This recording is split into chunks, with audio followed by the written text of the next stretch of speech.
नमस्कार, prime time bulletin में आपका स्वागत है। मैं हूं आपके साथ शंकर कुमार।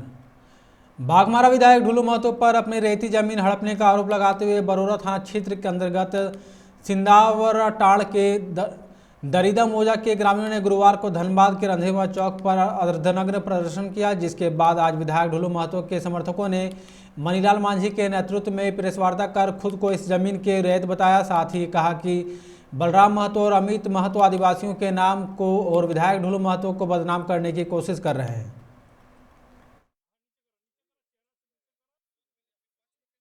तो हमने देखा कि कुछ जमीन माफिया लोग आदिवासियों के नाम को बदनाम कर रहा है, जमीन खुद लूट रहा है और बदनाम आदिवासियों को कर रहा है।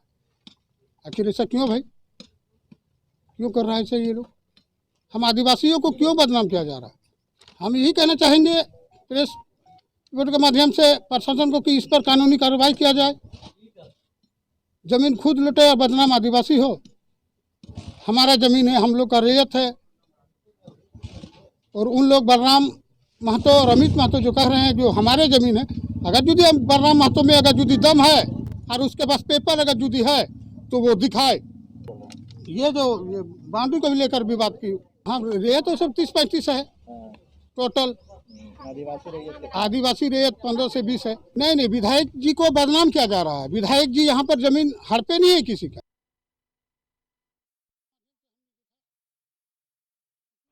धनबाद के डीडीसी शशि प्रकाश सिंह ने आज गोविंदपुर प्रखंड कार्यालय का औचक निरीक्षण किया। इस दौरान उन्होंने सरकारी योजनाओं का धरातल पर उतारने की प्रति गंभीर नहीं रहने वाले पदाधिकारियों और कर्मियों को फटकार लगाई, जिसके बाद सीओ को भी तलब किया और समय पर दाखिल, खारिज और जमीन संबंधित विवादों का निपटारा करने का आदेश दिया।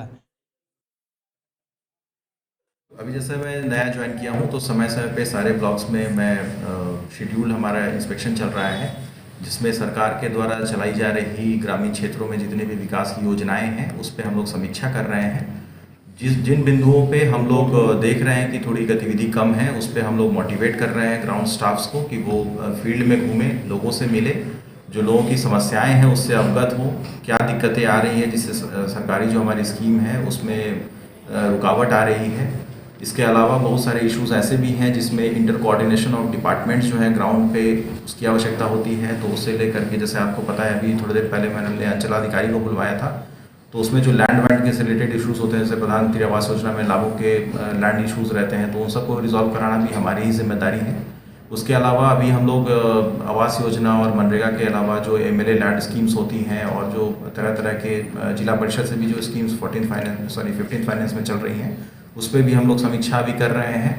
तो काफ़ी मैं पॉजिटिव हूँ। चीज़ें जो हैं डेफिनेटली थोड़ी सी और अच्छे तरीके से मूव होनी चाहिए, और मैं पूरा अपने टीम पे जो है भरोसा करता हूँ कि सब लोग जो है मेहनत करेंगे और अच्छा से ग्रामीण विकास का जो डेवलपमेंट की स्कीम्स हैं और जो झारखंड सरकार के जो विजन है वो हम लोग धरातल पे उतारेंगे।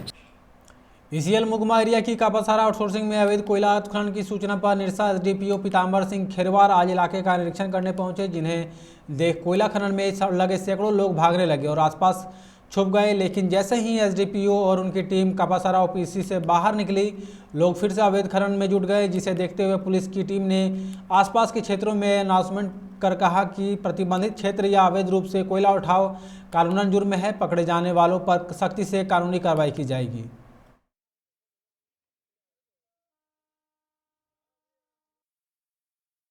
सुरक्षा कर्मियों से हम लोगों ने बैठक किया था, तो उसमें उन लोगों के द्वारा बताया गया है कि अवैध रूप से अनधिकृत रूप से यहाँ पर काफ़ी संख्या में ग्रामीण लोग अपना कोयला चुनने के लिए घुस जाते हैं, जिससे बराबर दुर्घटना की संभावना बनी रहती है। तो उसी के तहत हम लोगों ने आज टीम बनाकर यहाँ पर जो अवैध रूप से घुसते हैं यहाँ पर कोयला चुनने के लिए, उनको यहाँ से हटाने का काम करने के लिए हम लोग आए हैं। साथ ही साथ यहाँ पर देख रहे हैं ग्राउंड में जो वास्तविकता है, काफ़ी संख्या में लोग अपना निजी उपयोग के लिए या अगल बगल में छोटे मोटे होटल वगैरह में लोग 2 पैसे कमाने के लिए यहाँ पर घुस जाते हैं। काफ़ी संख्या में महिलाएं भी घुसती हैं, उन लोग को हटाया गया है। साथ ही साथ यहाँ पर भी हम लोग और पता कर रहे हैं, इन लोगों से भी पूछताछ कर रहे हैं कि प्रारंभिक जवाबदेही माइंस में यहाँ ना घुसे, उसके लिए सुरक्षा के क्या उपाय किए गए हैं। धनबाद जिले में निजी स्कूलों की मनमानी फीस में बेतहाशा वृद्धि और इस मामले पर राज्य सरकार की चुप्पी पर अभिभावकों ने विरोध जताया है। आज अभिभावकों ने डीईओ इंद्रभूषण सिंह के कार्यालय पहुंचकर विरोध प्रदर्शन के कराते हुए निजी स्कूलों के खिलाफ कार्रवाई की मांग की। अभिभावकों ने कहा कि निजी स्कूल लगातार रीएडमिशन के नाम पर न केवल बच्चों को परेशान कर रहे हैं बल्कि प्रतिदिन फ़ोन कर अभिभावकों को बच्चे का नाम कटवाने की धमकी दे रहे हैं। अभिभावकों ने कहा कि कोरोना काल के बाद अब लोगों का जीवन मुश्किल से पटरी में आने लगा है। ऐसे समय में निजी स्कूलों के द्वारा इस तरह से परेशान करना गलत है। खिलाफ हम लोग डीएससी से आज भेंट किए हैं, एप्लीकेशन उनको दिए हैं और ये जो झारखंड सरकार का आदेश नहीं मान रही है, ये स्कूल किस तरह के बेहुदा वाले काम कर रही है समझिए आप लोग। गार्जियन परेशान है, बच्चे घर आके बाप को तंग करते हैं, माँ को तंग करते हैं कि फीस दीजिए, स्कूल तंग कर रहे हैं। और ये जब सरकार का आदेश नहीं मान रही है तो क्या बोले हम लोग खुद इतना परेशान हो गए हैं, मजबूरन हम लोग को यहाँ डीएससी ऑफिस आना पड़ा। और इस कार्यक्रम को बढ़ाते हुए अब हम लोग हर एक गार्जियन सोच लिए हैं इस लड़ाई को लड़ते जाएंगे और आगे तक चल रहे जब तक के खिलाफ हम लोग। बाघमारा के रामकनाली ओपी अंतर्गत बांग्ला बस्ती में आज बाघमारा डीएसपी निशा मुर्मू ने छापेमारी कर लगभग 30 टन अवैध कोयला जब्त किया है। डीएसपी ने कहा कि लगातार सूचना मिल रही थी कि स्थानीय कोयला खदान से कोयला चोर अवैध तरीके से कोयला निकालकर जो यहाँ जमा कर रहे थे, जिसके बाद यहीं से कोयले की कालाबाजारी की जा रही है, जिसके आधार पर आज एक टीम गठित कर छापेमारी की गई है। हमें कई दिनों से सूचना मिल रही थी कि रामकनाली स्थित भुट्टू बाबू बंगला के पास कुछ लोग जो है अवैध रूप से कोयला को जमा करके कोयला का अवैध कालाबाजारी कर रहे हैं। तो उसी सूचना के आलोक में हम लोग वेरीफाई करने के लिए अपनी पूरी पुलिस टीम के साथ रामकनाली थाना के साथ यहाँ आए। तो वास्तव में हम लोगों ने देखा कि यहाँ पे कई जगह पे छोटे छोटे पॉकेट्स बना करके कोयला को जमा किया गया है और हम लोगों ने थाना को निर्देश दे दिया है और कोयला को भी जब्त करने की प्रक्रिया हम लोग कर रहे हैं। हाँ, सीआईएसएफ भी थी और हमारे टाइगर हमारे जो जवान हैं वो लोग भी थे और अभी हम लोगों ने इसको कोयला को उठाने का भी व्यवस्था कर लिया है। देखिए, इसमें तो हम लोग अभी फ़िलहाल तो एक केस करेंगे और इसके अलावा हम लोग जो है हमारा टाइगर है और बाकी जो दूसरी हम लोग की पेट्रोलिंग की व्यवस्था है उसको हम लोग यहाँ पे सुनिश्चित करवाएंगे और समय समय पे यहाँ रेड छापामारी भी करवाते रहेंगे। धनबाद नगर निगम टीम ने आज शहर के विभिन्न स्थानों पर संचालित वाटर एटीएम काउंटरों का निरीक्षण किया। नगर निगम अधिकारी अनिल कुमार ने बताया कि उन्हें कई दिनों से शिकायत मिल रही थी कि नगर निगम की ओर से आवंटित वाटर एटीएम के काउंटर पर पानी की बजाय अन्य सामग्री बेची जा रही है, जिससे नगर निगम के वाटर एटीएम अभियान को नुकसान हो रहा था। इस दुकानदारों का वाटर एटीएम से पानी बेचने की इजाज़त मिली थी, लेकिन वाटर एटीएम से पानी बेचने के बजाय अन्य सामग्री की दुकान खोल दी गई। ये अभियान जो है वो वाटर एटीएम को खाली कराने का है। जो दुकानें जो है वाटर एटीएम की जो जहाँ भी निगम की दुकानें हैं उनको खाली कराया जाएगा। शहर में कितने वाटर एटीएम लगे हुए हैं? 9 एटीएम है, जिनमें कि 9 एटीएम को जांच चल रही है, उसको खाली कराया जाएगा। जनता मजदूर संघ ने बीसीसीएल एरिया 10 के मजदूरों के कटे हुए पीएफ भुगतान सहित कई मांगों को लेकर आज लोधरा मोड़ के पास कोलियरी महाप्रबंधक कार्यालय का घेराव किया। इस प्रदर्शन में जनता मजदूर संघ के नेताओं के अलावा कई मजदूर भी मौजूद रहे। संघ के क्षेत्रीय सचिव मृणाल कांति सिंह ने कहा कि लंबे समय से कोलियरी मजदूरों के कटे पीएफ का भुगतान नहीं हो रहा है। जब भी भुगतान की मांग की जाती है हर बार केवल टाल मटोल किया जा रहा है। इसके अलावा मजदूरों को काम के दौरान कोई सुरक्षा उपकरण भी नहीं दिया जाता है। महाप्रबंधक को इन मांगों से संबंधित ज्ञापन सौंपा गया है। मांग पूरा नहीं होने पर अनिश्चितकालीन साइडिंग का काम बंद कर दिया जाएगा। ठेकेदार के तरफ से सिर्फ टाल मटोल का रवैया अपनाया जा रहा है। कुछ दिन पहले ये तय हुआ था कि 1 साल का पीएफ ठेकेदार द्वारा भुगतान कर दिया जाएगा 15 दिनों के भीतर, लेकिन वो अवधि बीतने के बाद भी आज भी जो है वो भुगतान नहीं हुआ है और अब तरह तरह का बहाना प्रबंधन द्वारा बनाया जा रहा है। अब कहा जा रहा है कि जो लोग अपना आधार जमा करेंगे उन्हीं को पीएफ जमा किया जाएगा, जबकि आधार कोई भी स्टेटरी रिकॉर्ड है नहीं। उसके लिए बी फॉर्म है, आई कार्ड है, जो कि जिस समय नियोजन दिया जाता है उसी समय मजदूर को रजिस्टर किया जाता है। उसमें उसका डेट ऑफ बर्थ रहता है जो कि प्रबंधन के पास रहता है। लेकिन चूंकि इनका मंशा जो है वो भुगतान करने का है ही नहीं, सिर्फ बहाना बनाने का है, इसीलिए तरह तरह का प्रबंधन द्वारा बहाना बनाया जा रहा है। धनबाद के आइसम में आज एक ऊंचे स्थान पर लाइव फिटिंग के दौरान एक इंजीनियर हाइड्रोलिक मशीन में आई खराबी की वजह से काफ़ी ऊंचाई पर फंस गया।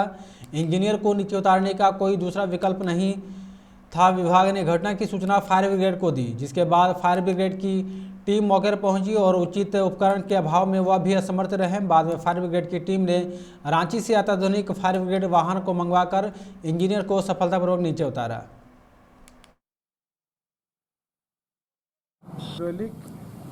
प्लेटफॉर्म एरियर लेदर इसके क्या क्या काम है सर? इसका काम है हाई राइज बिल्डिंग जो बन रहे हैं चाहे बने हुए हैं बड़े बड़े टाउन में, जैसे धनबाद हुई, टाटा हुई, रांची हुई। धनबाद के एशियन द्वारकादास जलाल अस्पताल में शुक्रवार को 70 बेड वाले आईसीयू और 6000 लीटर ऑक्सीजन स्टोरेज प्लांट का उद्घाटन ग्रुप के चेयरमैन डॉक्टर एनके पांडे ने किया, जिसके बाद एनके पांडे ने कहा कि पिछले 5 वर्षों में एशियन जलाल अस्पताल में आईसीयू बेड की संख्या में 50% वृद्धि की गई है, जिससे धनबाद वासियों को अब आपातकाल की स्थिति में अपने शहर को छोड़कर कहीं जाने की जरूरत नहीं है।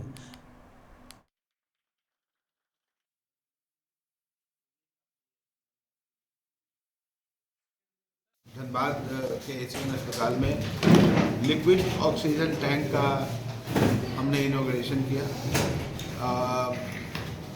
पहले यहाँ पे जितने भी अस्पताल हैं उसमें ऑक्सीजन की सुविधा सिलेंडरों से चलती थी। अभी जो 2 साल कोरोना के गुजरे हैं उसमें हमने रियलाइज़ किया कि ऑक्सीजन जो है वो बहुत जीवनदायिनी है। हम समझते हैं बड़ी छोटी चीज़ है, ऑक्सीजन एटमॉस्फेयर में भरा पड़ा है, लेकिन एक इलाज जो सबसे सटीक था वो ऑक्सीजन का था कोविड टाइम में। कितनी कैपेसिटी का ये हमने 6000 लीटर का टैंक यहाँ लगाया है और अभी 15 दिन में भी खाली नहीं होता है। तो हमारे पास 20-21 दिन का ऑक्सीजन। धनबाद सदर थाना क्षेत्र के हीरापुर हरि मंदिर के समय एक मिठाई दुकान में आज सुबह आग लग गई। आग लगने के बाद इलाके में अफरा तफरी मच गई, जिसके बाद स्थानीय लोगों ने आग बुझाने का प्रयास किया। वहीं आग बुझाने के प्रयास में एक व्यक्ति आग की चपेट में आ गया, जिससे वह झुलस गया। आनन फानन में उसे लोगों ने SNMMCH में भर्ती कराया। वहीं घटना की सूचना पाकर मौके पर पहुंची फायर ब्रिगेड की टीम ने काफ़ी मशक्कत के बाद आग पर काबू पाया।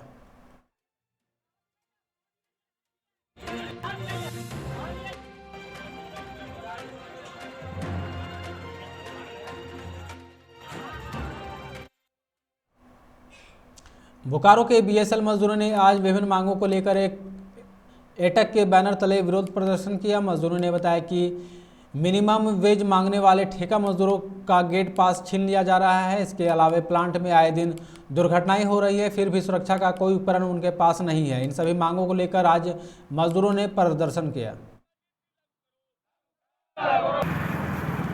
हम लोग आंदोलन 5 सेक्शन पर आज कर रहे हैं और ये आंदोलन के माध्यम से हम मैनेजमेंट को बताना चाहते हैं कि इस प्लान विकास के लिए बना के था, लेकिन आज इस प्लांट में विनाश का काम हो रहा है। इस प्लांट में सुरक्षा नियम का धज्जियां उड़ाई जा रही है। दक्षिण पूर्व रेलवे की महाप्रबंधक अर्चना जोशी ने आज आद्रा मंडल का वार्षिक निरीक्षण किया। इस मौके पर उन्होंने चंडिल, पुरुलिया, बोकारो, तालगढ़िया, शिव बाबूडी, भोजूडी खंड स्टेशनों, bridge level crossing, gate yard, colony, अस्पताल का निरीक्षण किया। चांडिल स्टेशन से निरीक्षण की शुरुआत करते हुए अर्चना जोशी ने पुरुलिया, बोकारो, शिव बाबूडी और भोजूडी स्टेशनों का निरीक्षण किया।